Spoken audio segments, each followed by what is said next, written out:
आज की कहानी है ब्रिटेन से दिव्या माथुर की तेरी वाइफ मेरी वाइफ। सुनिए वैदेही के स्वर में। पुनीत और सतिंदर बचपन के दोस्त थे, साथ ही पले बढ़े। आईआईटी इंजीनियर बने, फिर दोनों ने तय कर लिया कि विदेश में बसना चाहते हैं। दोनों घरों में उथल पुथल मच गई। योजना रंगीले मिजाज के स्वामी पुनीत की थी और सतिंदर को पटाना उसके बाएं हाथ का खेल था। पहले पुनीत को लंदन में नौकरी मिली और फिर जल्दी ही उसने सतिंदर के लिए भी जगह बना ली। दोनों के माँ बाप भी अच्छे दोस्त थे, एक ही मोहल्ले में रहते थे। सिद्धू जी की लाजपत नगर में अपनी दुकान थी और पांडे जी की अपनी एक छोटी सी चार्टर्ड अकाउंटेंसी की कंपनी। पत्नियां सही मायने में गृह स्वामिनी थीं। पतियों का घर में कोई दखल न था। सतिंदर इकलौता बेटा था और पुनीत की एक बड़ी बहन थी जिसका विवाह हो चुका था। चलो, तुम दोनों विदेश में बसना चाहते हो तो ठीक है, पर कम से कम शादी इंडियन गर्ल्स से ही करना, ताकि तुम्हारे खाने पीने की फिक्र में हम यहाँ न कलपते रहें, पुनीत की माँ ने कहा। सानू भी कोई ऐतराज नहीं है सतिंदर, बस तेरी वोटी साड़ी पसंद ही होएगी, सतविंदर की माँ ने जोर देकर कहा।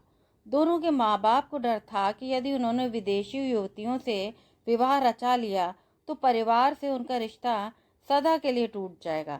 परफेक्ट बेटों के लिए परफेक्ट बीवियों की जोर शोर से तलाश होने लगी। बेटों के माँ बाप को अब कहीं जाकर एहसास हुआ कि लोग बेटियों को परफेक्ट बनाने की बनिस्बत विशेषतः खुद महिलाएं परफेक्ट बहुओं की ही कामना करती हैं। भावी बहुओं के भाग्य का पूरा फैसला माँ बाप पर छोड़कर बेटे लंदन में अपनी नई नौकरियों में पूर्णतः लीन थे। फिर भी चुनी हुई कन्याओं की फोटोज बेटों को व्हाट्सएप पर भेज दी जाती, जिनमें से कुछ को देखकर वे स्माइलीज के रूप में अपनी इच्छा अथवा अनिच्छा भेज देते। कुछ को देखकर वे कहते, हाँ सब कुछ ठीक है, बाकी आप देख लो। खैर, सैकड़ों कन्याओं में से दोनों के लिए 3-3 कन्याओं को शॉर्टलिस्ट किया गया, जिन्हें बिरला मंदिर में देखा दिखाया गया। इतवार के दिन लैपटॉप पर बेटों से बातचीत भी करवा दी जाती। चाहे लाख करे चतुराई, कर्म का लेख मिटे नरे भाई के चलते हरियाणा के एक छोटे से नगर की एक आकर्षक किंतु सीधी सादी युवती उषा पुनीत पांडे की परफेक्ट पत्नी बनी, जो घर की चारदीवारी में ही खुश थी, जबकि पुनीत दफ्तर की सभी स्मार्ट युवतियों को पटाने के चक्कर में रहता। उसके लिए उषा घर बार चलाने और उसके माँ बाप को खुश रखने का सामान भरती, और उषा ये कर्तव्य सुचारू रूप से निभा रही थी। सास ससुर उसकी तारीफ करते नहीं थकते थे। उषा पुनीत के लिए नित नए नए व्यंजन पकाती, पर पुनीत मजाल है कि कभी उसकी प्रशंसा कर दे। उसके पिता का भी यही हाल था, और श्रीमती पांडे अपने काम से काम रखती थी। तारीफ की उन्हें दरकार न थी, ये उनका रोज का काम था। पांडे जी पत्नी के कामों में नुक्स निकालते और श्रीमती पांडे भाग भाग कर उनकी इच्छाएं पूरी करने में कोई कसर न छोड़ती। सरल और शर्मीले सतिंदर सिद्धू के पल्ले बांध दी गई मुंबई की अल्ट्रा मॉडर्न और खूबसूरत बिंदर, जिसके जीवन का उद्देश्य था केवल मौज मस्ती, जिसे जीवन में कभी रसोई में घुसने का भी सुअवसर नहीं दिया गया था। उसे घर की चारदीवारी के भीतर रहना बिल्कुल मंजूर नहीं था। बिंदर की चाल ढाल देखकर सतिंदर ने कुछ चूं-चूं की, किंतु बिंदर के घर वालों की चकाचौंध से अभिभूत होकर उसके घर वालों ने जल्दी ही हथियार डाल दिए। बिंदर को विदेश में बसने के लिए बस एक मौका चाहिए था, इसलिए उसने सतिंदर के विषय में अधिक विचार करने की भी जरूरत नहीं समझी। जल्दी ही उन सब ने अपने भाग्य से समझौता कर लिया। बिंदर ने पीहर की दिनचर्या लंदन में भी बनाए रखी, यानी कि सुबह उठकर लंबी सैर पर निकल जाना, जिम में फ्रूट सैलेड खाकर लौटना और सतिंदर के दफ्तर जाने के बाद तैयार होकर अपनी नई सहेलियों के साथ फिल्म अथवा शॉपिंग के लिए निकल जाना। दोपहर को कुछ देर सुस्ताती और फिर शाम को सोचती कि रात को खाने के लिए कहाँ जा सकते हैं। शुरू शुरू में तो सतिंदर को भी यह सब अच्छा लगा, किंतु जीवन भर माँ के हाथ का ताज़ा और स्वादिष्ट भोजन करने वाले सतिंदर को जल्दी ही घर के खाने की हुड़क उठने लगी। वो देर से थका हुआ घर लौटता था। सजी धजी बिंदर बाहर जाने के लिए तैयार मिलती। केवल सप्ताहांत पर सतिंदर को पुनीत के यहाँ कुछ अच्छा खाने को मिल जाता तो उसके जी को करार आता। सिद्धू जी की आदत थी तारीफों के पुल बांधने की। पत्नी कुछ भी पका दे खुश होकर खाते थे। बिंदर ने सतिंदर को ऐसा कोई मौका नहीं दिया। उषा द्वारा बनाए गए करेलों में भी उसे रसगुल्लों गुल्ले का स्वाद आता था।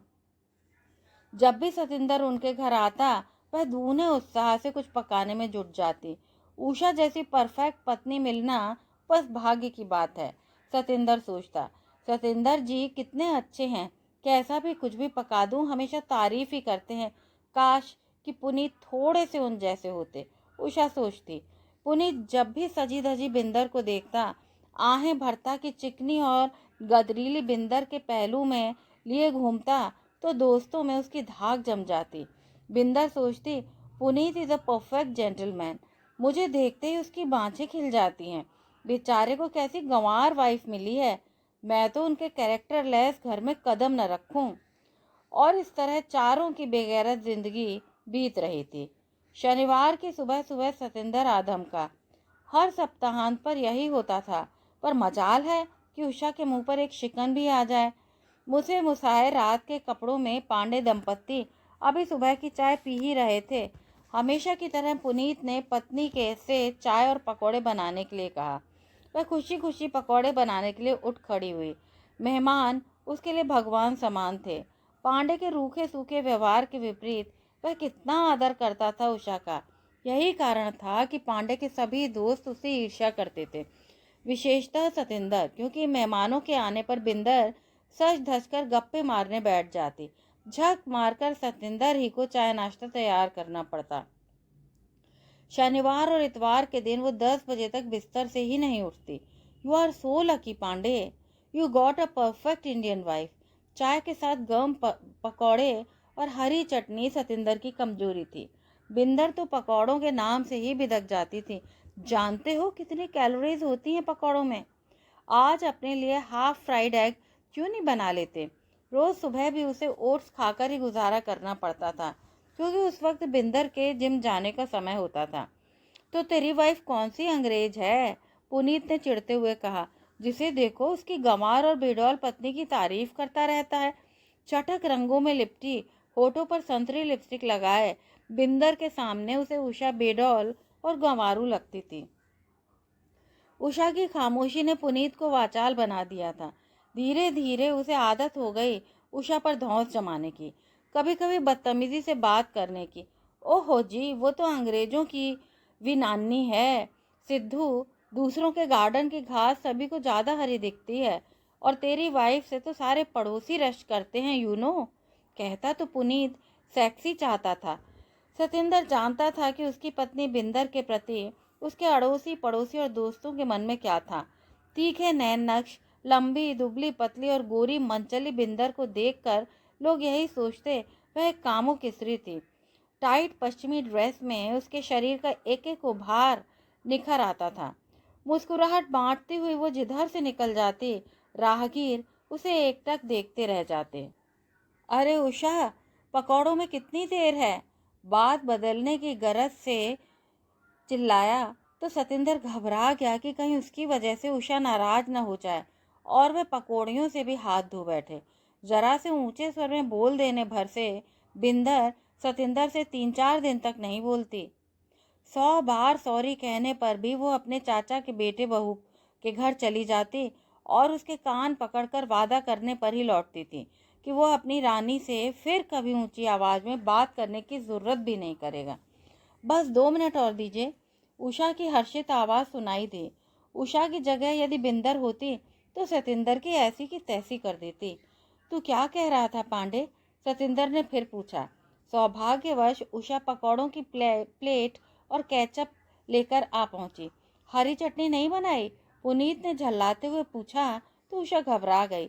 हरी चटनी में तो जी समय लगता, घर में हरी मिर्च तक तो है नहीं। उषा झेंप गई।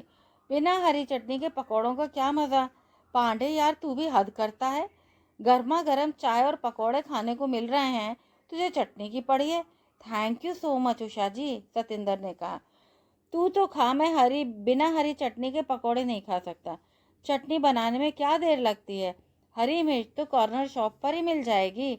लज्जित सी उषा उठते हुए बोली। ये तो पहले सोचना चाहिए था। जब तक चटनी बनेगी पकौड़े ठंडे हो जाएंगे। बुदबुदाता हुआ पुनीत टीवी के सामने जा बैठा। कॉर्नर शॉप जाए तो आड्डा दुश्मन, तुस्सी हरा धनिया पुदीना काटो, मैं हरी मिर्च लेकर आता हूँ, कुछ और तो नहीं चाहिए।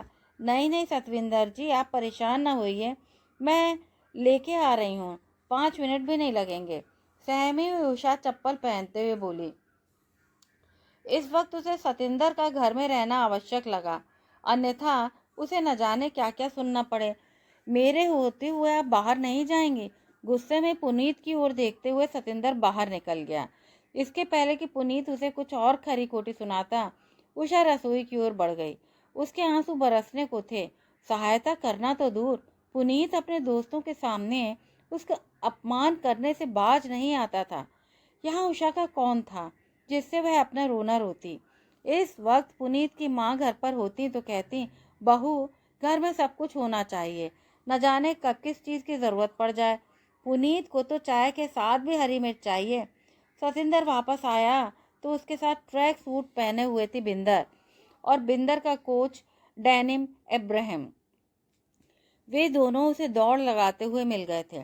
सतिंदर नहीं चाहता था कि डेनिस भी अंदर आए, पर बिंदर औपचारिकता में विश्वास नहीं रखती थी।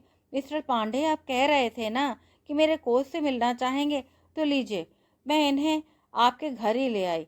बिंदर को देखकर पुनीत कूद कर सोफे पर आ बैठा। उसकी बाँछें और दांत दोनों खिले हुए थे। Most welcome mister Ibrahim. Puneet ने डेनिस से बड़ी गर्मजोशी से हाथ मिलाया। अरे उषा, सुनो, इन दोनों के लिए जल्दी से पानी तो लाओ, कैसे हाँफ रहे हैं दोनों। सतिंदर ताप से रसोई में पानी लेने चला गया ताकि वह उषा की कुछ तो मदद कर सके। मिस्टर पांडे, आर्चवे के मैं 4 चक्कर लगा चुकी थी जब डेनिस मिल गया, इसके साथ 5 और लगाने पड़े। डेनिस की ओर प्यार से देखते हुए बिंदर ने बताया। दोनों के ही कसरती बदन अभी तक फड़फड़ा रहे थे।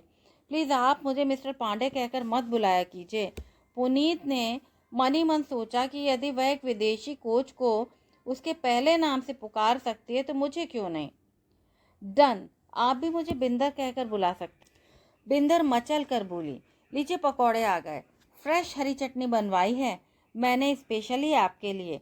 सतिंदर के तन बदन में आग लग गई। उषा ने कहना चाहा कि यदि सतिंदर जी हरी मिर्च नहीं लाते तो, किंतु अपमान से अच्छा था चुप रहना। उषा जल्दी जल्दी कुछ और आलू प्याज काटने लगी। बिंदर डेनिस को पकौड़ों के विषय में बता रही थी।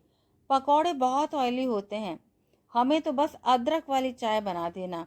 उषा दी, बिंदर ने आज्ञा दी। बिंदर उषा से करीब 1.5 वर्ष बड़ी थी, किंतु वह उसे हमेशा उषा दी कहकर पुकारती थी। ओह, I love pakoras.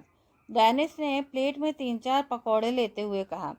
Olive oil में बने हैं, एक तो आपको खाना ही पड़ेगा। पुनीत ने एक प्लेट में 2 पकौड़े रखकर बिंदर की ओर बढ़ा दिए। आप इतने प्यार से कह रहे हैं तो ले लेती हूँ।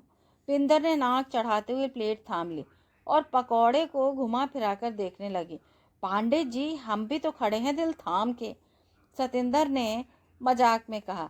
तो लो ना, उषा ने तुम्हारे लिए ही तो बनाए हैं, पुनीत ने तंज किया। उषा बड़ी मेहनत से जो एक रिश्ता बुन रही थी, पुनीत ने उसका एक फंदा कहीं बीच में से उधेड़ दिया। गैस पर चाय का पानी चढ़ाकर वह अदरक घिसने लगी। अरे, चाय में और कितनी देर है? बिंदर को खांसते देख पुनीत चिल्लाया। जी अभी आई। आक्रोश में उषा के हाथ से पतीला फिसल गया। क्या पुनीत उसे अष्टभुजा समझता है? अब क्या हुआ? पुनीत ने पूछा। उषा जी, आपको लगी तो नहीं? सतिंदर झटपट उठकर रसोई में आ गया। उषा का जला हुआ हाथ अपने हाथ में लेकर देखने लगा। थोड़ी सी सहानुभूति पाकर उषा के आंसू बह निकले। पांडे बरनौल कहाँ हैं? मुझसे क्या पूछ रहा है? उषा को पता होगा। बिंदर को मुस्कुराकर देखते हुए पुनीत पकौड़े खा रहा था। ऐसे भी नहीं जला कि बरनौल लगाना पड़े। उषा जमीन पर गिरे को पतीले को उठाने के लिए झुकी। आप बैठिए, आज चाय मैं बनाता हूँ। पतीले को बेसिन में धोते हुए सतिंदर ने कहा। उषा ने सोचा कि ये शब्द उसके पति के मुंह से निकलते होते तो उसका जीवन धन्य हो जाता। नहीं नहीं, मेरे रहते हुए। सतिंदर ने उषा की बाह पकड़ी और उसे बिंदर के पास लाकर बिठा दिया। लेट मी सी, डेनिस ने सहानुभूति दिखाते हुए कहा, it must hurt, so put your hand under running water. Good idea. Usha को लेकर सतेंद्र रसोई में चला गया। ओहो, अब चाय कौन बनाएगा? पुनीत को चाय की पड़ी थी। सिद्धू बहुत अच्छी चाय बनाता है, बिंदर ने कहा। Thank you very much guys, pakoras were delicious, I must dash now. कहते हुए डेनिस उठ खड़ा हुआ। बिंदर उसे छोड़ने बाहर आई और निकास द्वार पर दोनों बातें करने लगे। पुनीत दरवाजे से कान लगाए खड़ा था। बिंदर और डेनिस के संबंध को जांचना चाहता था। रसोई की खिड़की पर खड़े सतेंद्र और उषा भी उनकी आवाज़ सुन सकते थे। नल बंद कर दिया गया था। वियर्ड कपल, डेनिस ने कहा। They don't get along well. Usha is a bit backward. Binder को उषा से कोई सहानुभूति नहीं थी। What about your husband? Satinder, oh, he is a cutie. Actually, both couples are weird. Dennis हंसते हुए बोला. What do you mean? Shall I tell you frankly? Binder की आंखों में झांकते हुए डेनिस ने पूछा. Please do. If you swipe spouses, you both can be very happy. Dennis के सुझाव ने चारों के दिलो दिमाग में खलबली सी मचा दी। वे हक्के बक्के से खड़े रह गए। फिर प्रकृतिस्थ होने की प्रक्रिया में वे मन ही मन सोचने लगे, ये क्या बकवास कर रहा है काला, बेवकूफ़ कहीं का। बिंदर के अंदर आते ही सतेंद्र और उषा चाय लेकर लाउंज में आ पहुंचे। चाय पीते हुए उन्होंने आंख उठाकर देखा तो पाया कि सभी के चेहरों पर एक संभावना टंगी दिख रही थी। कहानी सुनने के लिए बहुत बहुत धन्यवाद। यदि आपको ये कहानी अच्छी लगी हो तो कृपया चैनल को लाइक, शेयर और सब्सक्राइब अवश्य करें।